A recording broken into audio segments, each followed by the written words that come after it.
AQ events better than your expectations. پھر آج کے درس میں جو میرے ذمے ہے وہ ہے حدیث 3۔ تو اس ضمن میں کتاب الایمان، ایمان کی تفسیر چونکہ چلتی رہتی ہے، اس کی تفصیلات آتی رہتی ہیں۔ ایمان کیا ہے؟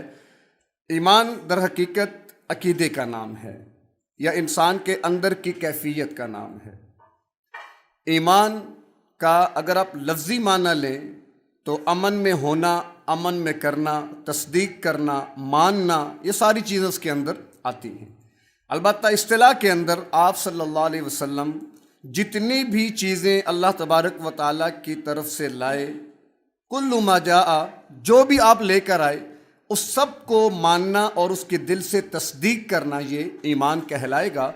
عام آسان تعریف اس کی یوں سمجھ لیں، ضروریات دین کو ماننا، یعنی جتنی بھی دین اور شریعت کی ضروریات ہیں، اور یہاں ضروریات سے مراد عقائد ہیں، آگے چونکہ حدیث میں تفصیل آئے گی تاکہ وقت بچ جائے، تو تمام ضروریات دین ان کو ماننا اور دل سے ان کی تصدیق کرنا، یہ ایمان ہے۔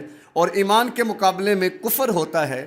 اب اگر ہم ایمان کا جو ہم نے معنی کیا کہ تمام ضروریات دین کو ماننا، تو اس کا جو اپوزٹ مفہوم نکلتا ہے کفر کے لیے، شاید وہ یہ بنتا ہے کہ تمام ضروریات دین کا انکار کرنا کفر ہے، تو ایسا نہیں ہے، کیونکہ علم منطق یا علم فلسفہ کے اصطلاح میں موجبہ کلیہ اس کی جو نقیض ہے وہ سالبہ جزیہ ہوتی ہے۔ مطلب اس کو یوں سمجھیں کہ ایمان کے لیے تمام موجبہ کلیہ، تمام کے تمام کو مان لینا، یہ کیا ہے؟ ایمان کے لیے شرط ہے۔ اور اس کی نقیض کیا آتی ہے؟ کسی ایک کا بھی انکار کر دیا تو بندہ کافر ہو جائے گا۔ یعنی ماننے کے لیے کل کا ماننا ضروری، البتہ کفر کے لیے کل کا انکار ضروری نہیں ہے، کسی ایک کا بھی انکار کر دیا بندہ کیا ہو جائے گا؟ اس کی آپ مثال یوں سمجھیں کہ مثال کے طور پہ ایک میرے پاس رومال ہے، اب رومال کے پاک ہونے کے لیے کیا ضروری ہے؟ کہ وہ تمام نجاستوں سے پاک ہو، تمام نجاستوں سے پاک ہو۔ لیکن اس کے ناپاک ہونے کے لیے کیا یہ ضروری ہے کہ دنیا کی تمام نجاستیں اس پہ لگیں گی تو وہ ناپاک ہوگا؟ بلکہ کوئی ایک نجس چیز بھی اس پر لگ گئی تو وہ کیا ہو جائے گا؟ تو پاک ہونے کے لیے تمام نجاستوں سے پاک ہونا، ایمان کے لیے تمام ضروریات دین کو ماننا، البتہ ناپاک ہونے کے لیے ایک نجاست بھی کافی، تو کفر کے لیے کسی ایک کا بھی انکار کر دیا بندہ کیا ہو جائے گا؟ کافر کا راستہ اختیار کر لیں، جیسا غلام احمد قادیانی ہے۔ اب آپ ان سے بات کریں اللہ کی، توحید کی، رسالت کی، آخرت کی، وہ سب چیزوں کو مانیں گے۔ اگر آپ چلے جائیں یہود ان کی ویب سائٹ کے اوپر، اور انہوں نے اس پر جو کام کیا ایمانیات 7 پر، آپ حیران رہ جائیں گے کہ کوئی بڑا مفسر لکھ رہا ہے۔ تو مطلب کہنے کا یہ کہ وہ کفر سے بچنے کے لیے پھر تعویلات کا راستہ اختیار کرتے ہیں۔ تو جیسے کسی ایک عقیدے کا انکار کفر ہے، تو اس میں باطل تعویل کرنا بھی کیا ہے؟ کفر۔ اس کی مثال یوں سمجھیں، غلام احمد قادیانی ہے، اب اس نے تمام دین کی ضروریات کو مانا ہے، البتہ ختم نبوت کا انکار نہیں کیا اس نے۔ اگر ہم اسی معنی میں رکھیں کسی ایک کا انکار کفر ہے، تو پھر وہ کہے گا میں نے کب ختم نبوت کا انکار کیا، میں تو منکر نہیں ہوں۔ تو اس لیے علماء نے وسعت پیدا کی کہ جہاں کسی ایک کا انکار کفر ہے، تو وہیں پر کسی عقیدے میں باطل تعویل کرنا بھی کیا ہے؟ کفر۔ اب قادیانی نے کیا تعویل کی کہ ختم نبوت، خاتم کہتے ہیں مہر کو، وہ مہر ختم نبوت والی اللہ کے محبوب صلی اللہ علیہ وسلم ہی لے کر آئے تھے، البتہ انہوں نے وہ مہر آگے منتقل کر دی۔ یعنی اس طریقے سے، یا پھر کہا جی کہ وہ قادیانی ذلی نبی ہے، یہ بروزی نبی ہے۔ ذل کیا ہوتا ہے؟ سایہ۔ اب ایک ہے نا شے کی حقیقت، اور ایک ہے شے کا سایہ۔ اب حقیقت تو مانی جاتی ہے، سائے کو کون مانے؟ یا سائے کی کیا حیثیت؟ جہاں روشنی آئے گی سایہ ہوگا، روشنی گئی سایہ بھی ختم ہو جائے گا۔ تو خیر انہوں نے پھر یہ کیا کیا؟ قادیانی نے باطل تعویلات کی، لہٰذا جیسے ختم نبوت کا انکار کفر بن گیا، اسی طرح ختم نبوت میں باطل تعویل بھی کیا ہو گئی؟ کفر۔ تو خلاصہ اس وقت تک کی بات کا کہ ایمان کے لیے تمام ضروریات دین، آمنت باللہ و ملائکتہ و کتبہ و رسلہ والیوم الآخر والقدر خیرہ و شرہ من اللہ تعالی والبعث بعد الموت، یہ 7 چیزیں ایمان مفصل میں اب ضمن میں بھی بہت ساری تفصیلات ہیں، تو یہ بنیادی چیزیں ہیں، باقی تفصیلات کا ان سے ایک تعلق ہے۔ تو ان تمام کو ماننا، تمام کی تصدیق کرنا، یہ کیا ہے؟ ایمان۔ گویا ایمان کا تعلق جو ہے وہ امور غیبیہ کے ساتھ ہے، یعنی وہ چیز جو آپ کے مشاہدے میں آئی پھر آپ اس کے قائل ہوئے، وہ ایمان نہیں کہلائے گا۔ ایمان کے لیے ضروری ہے کہ بن دیکھے آپ کسی بھی چیز کا اقرار کر لیں، اس کو مان لیں۔ الذین یؤمنون بالغیب، سورہ بقرہ پہلے رکوع میں متقین کی جب صفات، تو پہلی صفت ہی کیا تھی اہل تقویٰ کی؟ ایمان بالغیب، کہ وہ بن دیکھے ایمان۔ تو ایمان کا تعلق کیا ہے؟ بن دیکھے امور پر، جیسا کہ آمنت باللہ، اللہ کو ہم نے نہیں دیکھا، وملائکتہ، فرشتوں کو ہم نے نہیں دیکھا، وکتبہ، کتابوں کے نزول کو ہم نے نہیں دیکھا، ورسلہ، ہم نے کسی رسول کو نہیں دیکھا، والقدر خیرہ وشرہ، نہیں دیکھا، تو والبعث بعد الموت، موت بعد الموت ہم نے نہیں دیکھا۔ تو ان بن دیکھے ان تمام چیزوں کو مان لینا، اسے کیا کہتے ہیں؟ ایمان۔ دو باتیں ہو گئیں، یعنی ایک تو ایمان کی تعریف اور دوسرا ایمان کا مفہوم۔ آگے تیسری چیز ایمان اور اسلام کا فرق، وہ بھی ضمناً زیر باس آتا ہے۔ تو مطلب یہ الفاظ آپ یوں سمجھ لیں، اس کے بارے میں ضابطے بھی ہیں، اذا اجتمعا تفرقا، کہ اگر دو الفاظ جو ہم معنی ہوں ایک جگہ پر آ جائیں تو معنی بدل جاتا ہے۔ جیسے نبی اور رسول ہے، جہاد اور قتال ہے، اسی طرح ایمان اور اسلام ہے۔ اب ایمان اندر والی کیفیت کا نام ہے، جبکہ اسلام جو ہے وہ ظاہری اطاعت کا نام ہے۔ جیسے ابھی آپ دیکھیں گے حدیث احسان میں جب اسلام کی تفصیل پوچھی جائے گی تو اللہ کے نبی صلی اللہ علیہ وسلم وہ امور سامنے لائیں گے جن کا تعلق ظاہر سے ہے۔ جب ایمان کی بات آئے گی تو وہ امور زیر بحث آئیں گے جو باطن سے تعلق رکھتے ہیں۔ جب بات اسلام کی آئے گی وہ امور سامنے لائے جائیں گے جو ظاہری اطاعت۔ گویا کہ ایمان جو ہے وہ اندر کی چیز ہے، اسلام باہر کی چیز ہے۔ ایمان جو ہے جب وہ بیج بن کر پھوٹ کر اعضاء پہ ظاہر ہو تو وہ اسلام کہلاتا ہے، اور اسلام جب دل میں جا کے جڑ پکڑ لے تو وہ ایمان بن جاتا ہے۔ یعنی آپ اس میں ابتدا اور انتہا کا فرق بھی کر سکتے ہیں کہ اسلام ابتدا ہے، اس کی انتہا ایمان ہے، یا اگر ایمان ابتدا ہے تو اس کی انتہا اسلام ہے۔ کہ جب اندر ایمان کا دیا روشن ہو جائے، کمشکات فیہا مصباح، المصباح فی الزجاجہ، کیا مطلب کہ ایمان اندر ہے، جب اس کی روشنی اعضاء پہ ظاہر ہوگی، کیسے کہ آپ چلتے پھرتے اللہ والے نظر آنے لگ گئے تو گویا وہ ایمان اسلام کی شکل اختیار کر گیا۔ تو ایمان اندر کی چیز ہے، جبکہ اسلام ظاہری اطاعت کا نام، جس کو عرف عام میں ہم یوں کہتے ہیں، ایمان کہتے ہیں اللہ اور اس کے رسول کو ماننا، اور اسلام کہتے ہیں اللہ اور اس کے رسول کی ماننا۔ آگے پھر تین روایات تفصیلات اور بھی ہیں اس میں، لیکن ہماری سمجھ میں جو بات آئے تھوڑی بہت رہے لیکن ذہن میں رہے، وہ بنیادی بات اس کے حوالے سے یہی ہے۔ باقی کوئی اشکال سوال ذہن میں آتا ہے تو آپ درس کے بعد پوچھ سکتے ہیں۔ پھر اس کے بعد آگے تین احادیث ذکر کی گئی ہیں، جن میں پہلی حدیث تو مشہور حدیث جبریل کے نام سے ہے، جس کو ام السنہ بھی کہا گیا، یعنی بنیاد۔ آپ اس کو شریعت کی بنیاد بھی کہہ سکتے ہیں، کہ شریعت کی بنیاد ہمیں حدیث جبریل کے اندر ملتی ہے، کل شریعت کی بنیاد۔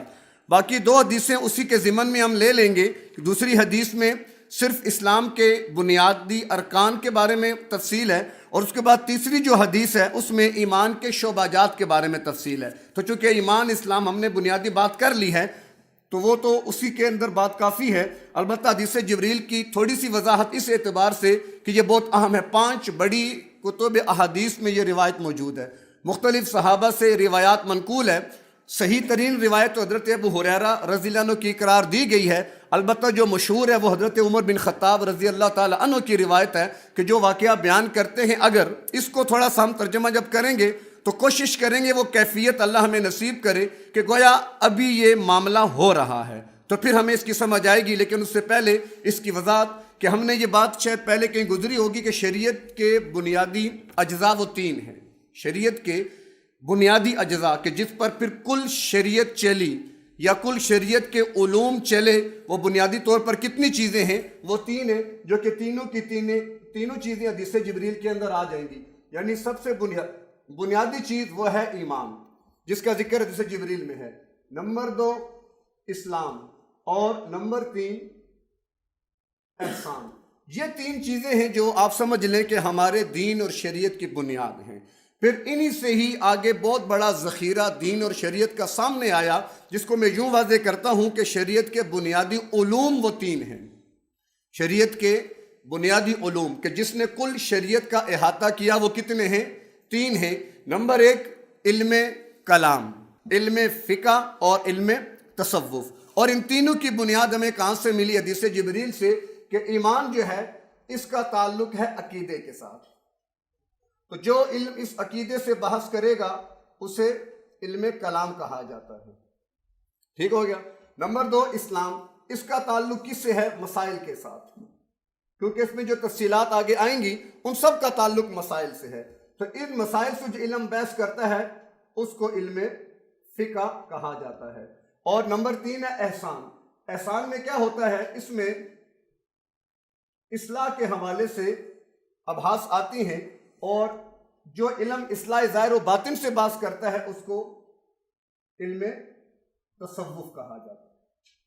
تو علم کلام کا ماہر متکلم، علم فقہ کا ماہر فقیہ یا مجتہد، جبکہ علم تصوف کا ماہر وہ صوفی کہلاتا ہے۔ بات سمجھ آ رہی کہ نہیں آ رہی؟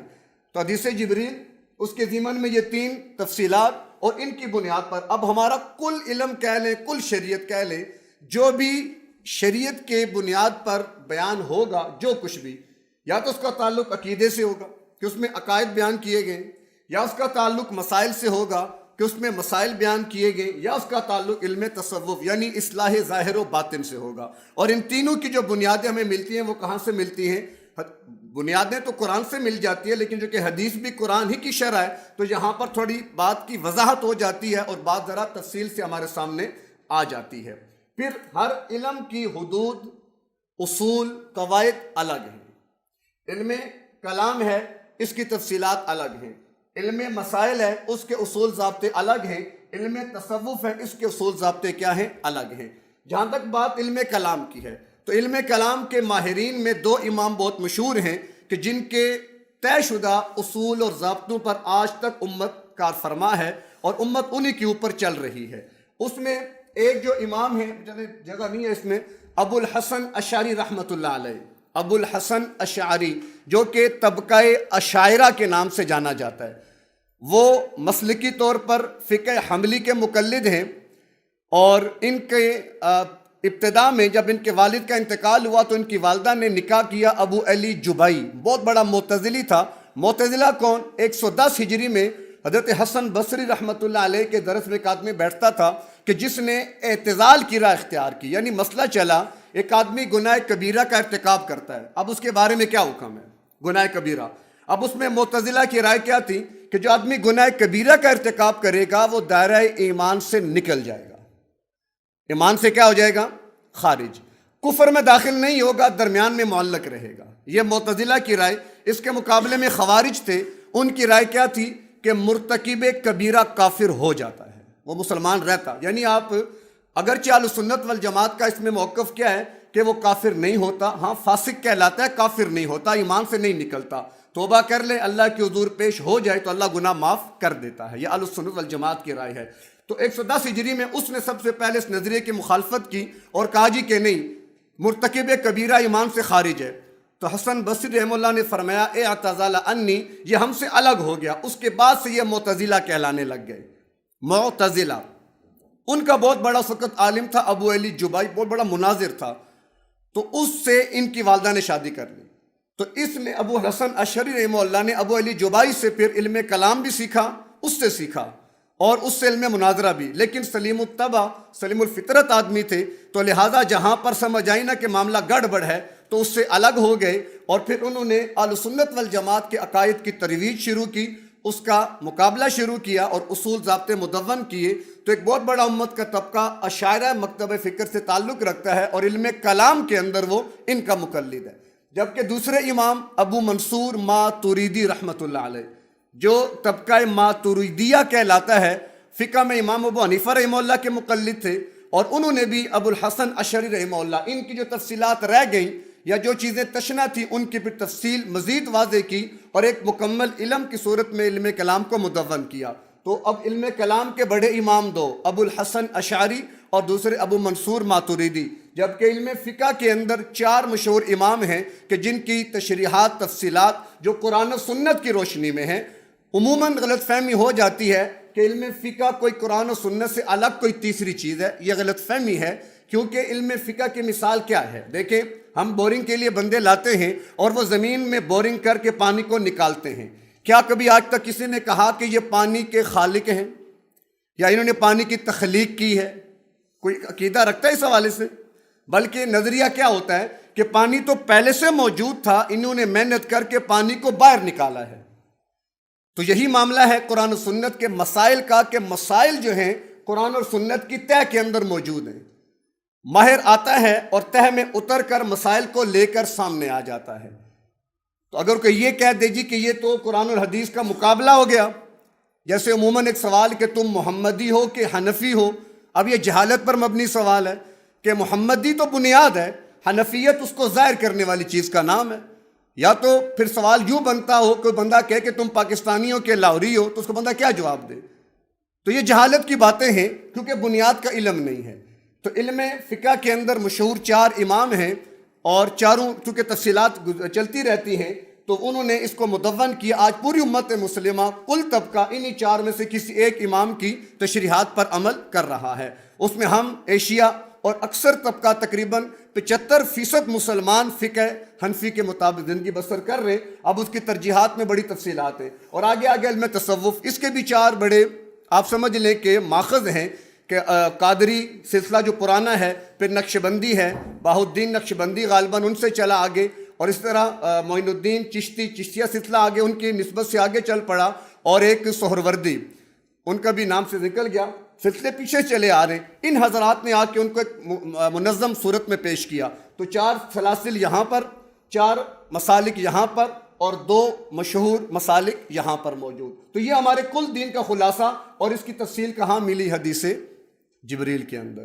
اسی بنیاد پر حدیث جبریل کو ام السنہ کا نام دیا گیا، کہ سنت کی گویا بنیاد، حالانکہ ہے تو حدیث قرآن پر، لیکن پھر میں نے عرض کیا کہ شروع میں بات ہو چکی ہے کہ حدیث کی اہمیت اس اعتبار سے کہ وہ قرآن کی شرح ہے۔ قرآن تو متن ہے، حدیث اس کی کیا ہے؟ شرح ہے۔ تو پھر حدیث جبریل میں آ کر ساری تفصیلات، پورے دین کا ایک سٹرکچر ہمارے سامنے آ جاتا ہے۔ پھر کسی نے علم کلام کو لیا، اس پر محنت کی، کسی نے علم فقہ کو لیا، اس پر محنت کی، علم تصوف کو لیا تو اس پر بھی محنت ہوئی۔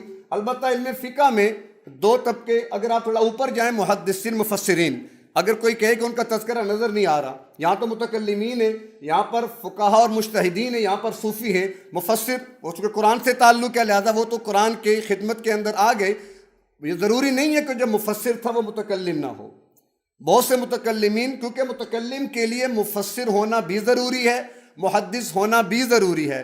آپ یوں سمجھ لیں کہ متکلم کے ضمن میں تفسیر اور حدیث موجود، اسی طرح فقیہ اور مجتہد کے لیے محدث ہونا، مفسر ہونا بھی کیا ہے؟ ضروری ہے۔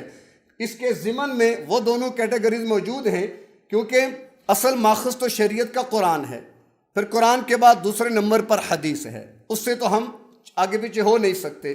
ایک مخصوص طبقے نے محض تفسیر پر محنت کی، ایک مخصوص طبقے نے محض حدیث پر محنت کی، آگے پھر یہ لوگ تھے جنہوں نے اس کے اندر مزید وسعت پیدا کی۔ تو سب کی محنت کا خلاصہ کیا تھا؟ کہ شریعت کھل کے ہمارے سامنے آ جائے۔ اور آج پوری دنیا جو شریعت کے احکامات پہ عمل کر رہی ہے تو وہ انہی علماء کرام، مفسرین، محدثین، فقہا، متکلمین، صوفیاء، ان سب کی محنت کا نتیجہ ہے۔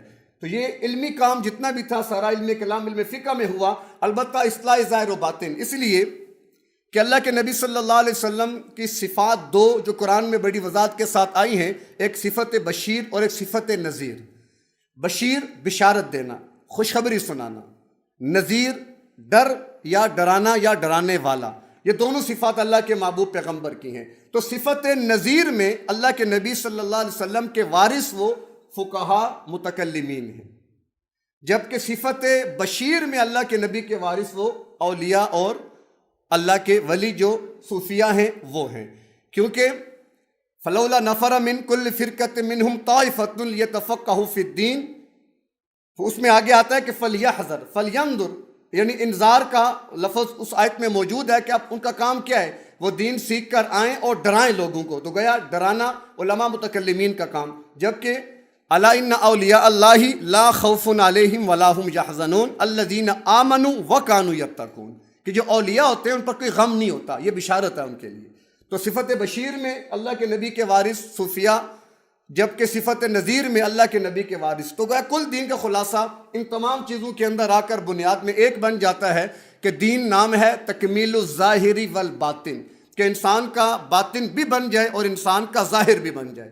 اور ظاہر اور باطن کب بنے گا؟ جب یہ ساری چیزیں ہمارے پیش نظر ہوں گی. کسی ایک چیز کا بھی اگر ہم نے انکار کر دیا تو ہم ناقص رہ جائیں گے، اور اللہ تبارک و تعالیٰ کامل کا تقاضا کرتا ہے، ناقص کا نہیں. ادخلوا فی السلم کافہ، پورے کیا ہو جاؤ، دین کے اندر داخل ہو جاؤ. اب آ جاتے ہیں ترجمے کی طرف.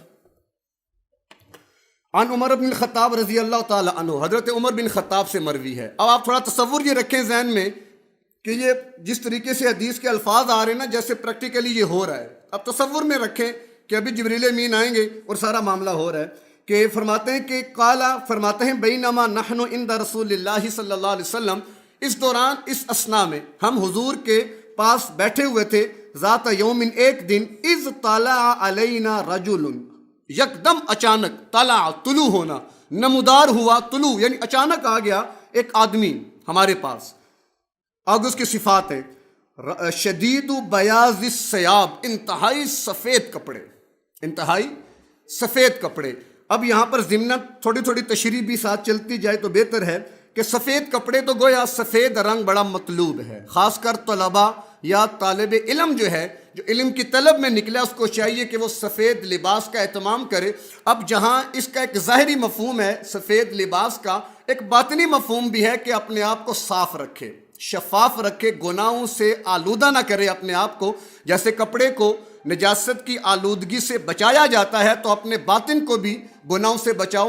امام شافعی رحمہ اللہ ذہن میں باتیں بیٹھتی نہیں تھیں، اپنے استاد وکی کے پاس گئے اور جا کے شکوہ کیا، سمجھ نہیں آتی تو انہوں نے اشعار میں جواب دیا. امام شافعی رحمہ اللہ بیان کرتے ہیں شکوت الی وکیع سوء حفظی فاوصانی بترک المعاصی فان العلم نور من الہی ونور اللہ لا یعطی لعاصی.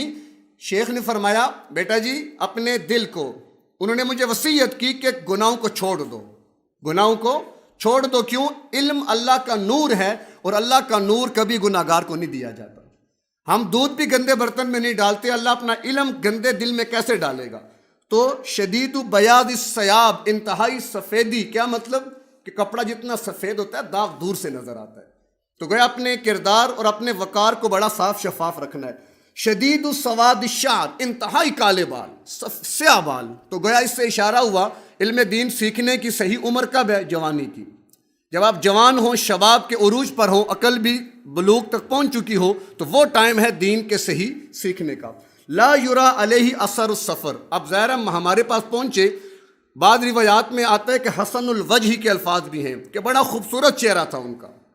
تو چہرے کی خوبصورتی سے ہم یہ معنی بھی لے سکتے ہیں اپنے باطن کو بھی خوبصورت کر لینا چاہیے. صورت سیرت کیا ہو؟ برابر، کہ ظاہر بھی مکمل، باطن بھی مکمل. اب بعض روایات میں آیا کہ ہم نے دیکھا ادھر ادھر، جیسے ہم بیٹھے نا، اشارہ کہ کون ہے جانتے ہو؟ سب نے کہا نہیں. لا یرا علی اثر السفر، ان پر سفر کے آثار بھی نہیں تھے. انتہائی سفید کپڑے. اب پجارو تھی نہیں اس دور میں کہ پجارو میں بیٹھ کر یہاں پہ اترے ہو. گھوڑے پر سفر ہے، اونٹ پر، پھر ریگستان، وہاں پر مٹی، گرد و غبار، کوئی اثر نہیں تھا. ولا یعرفہ منا احد، ہم میں سے کوئی ان کو جانتا بھی نہیں تھا. حتی جلس الی النبی صلی اللہ علیہ وسلم، جہاں تک کہ بیٹھ گئے وہ حضور کی خدمت میں. فاسند رکبتیہ الی رکبتیہ، اپنے گھٹنے حضور کے گھٹنوں کے ساتھ ملا دیے، یعنی دو زانو ہو کر بیٹھے. تو اس میں ادب آ گیا کہ ادب کیا ہے کہ دو زانو ہو کر بیٹھا جائے. ووضع کفیہ علی فخذیہ، دو مفہوم ہے کہ یا تو دو زانو بیٹھ کر اپنے ہاتھ اپنے گھٹنوں پہ رکھ دیے جیسے ہم تشہد میں بیٹھتے ہیں، یا پھر اپنے ہاتھ حضور کے گھٹنوں پہ رکھ دیے.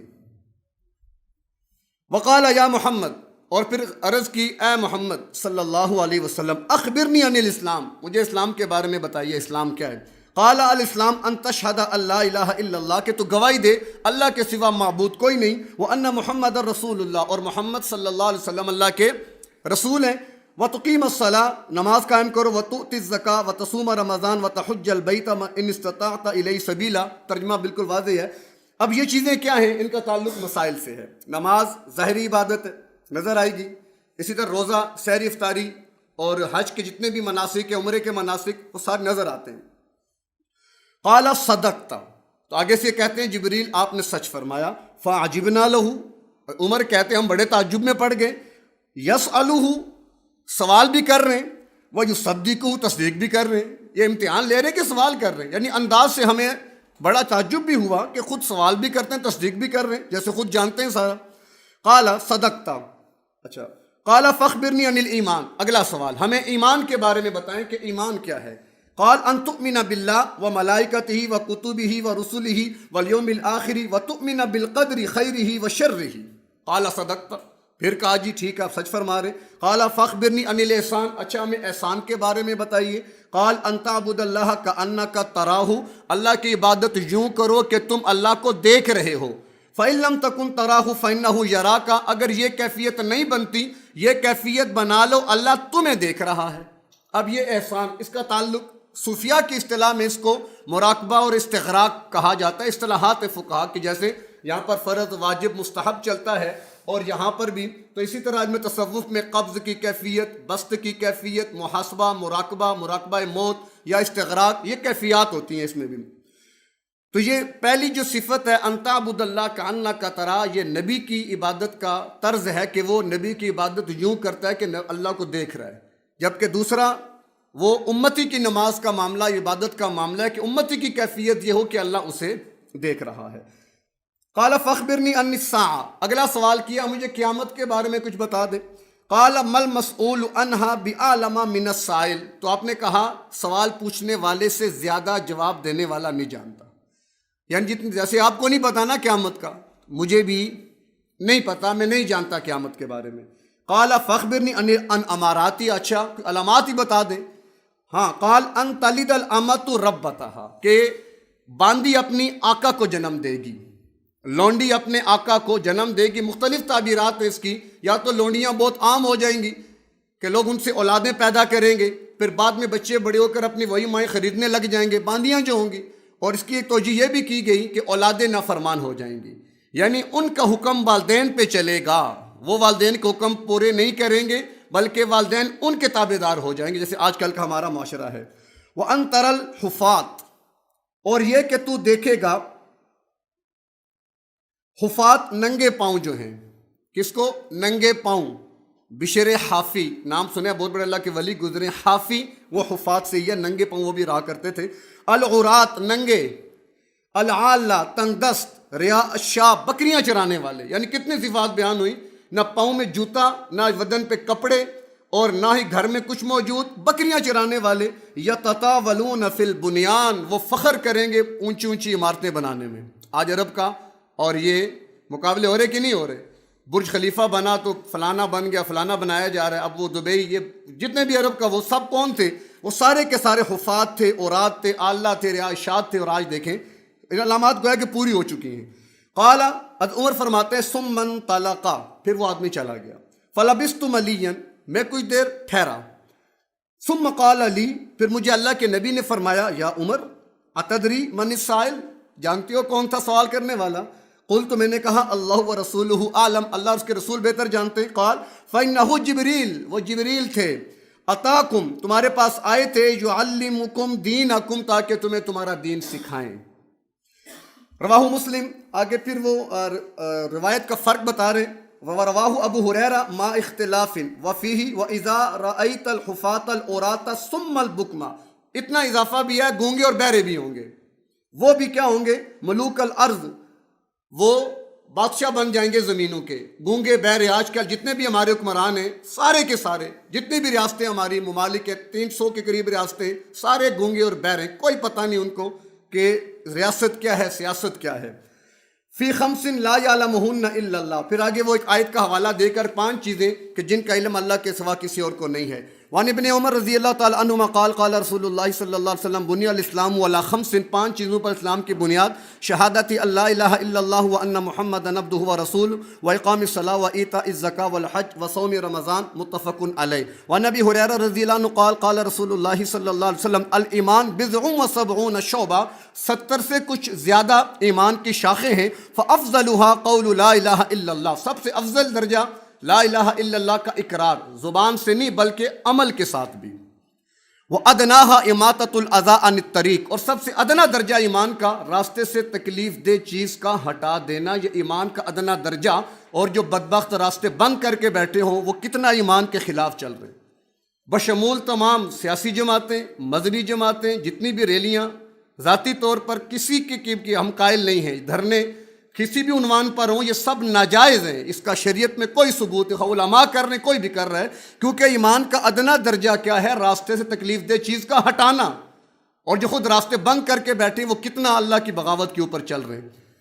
والحیاء شعبۃ من الایمان، اور ظاہر حیا ہوگی تو انسان ایمان کے تقاضے پورے کرے گا، اور اگر حیا نہیں ہوگی تو ایمان کے تقاضے کیسے پورے ہوں گے؟ اللہ ہمیں عمل کی توفیق عطا فرمائے۔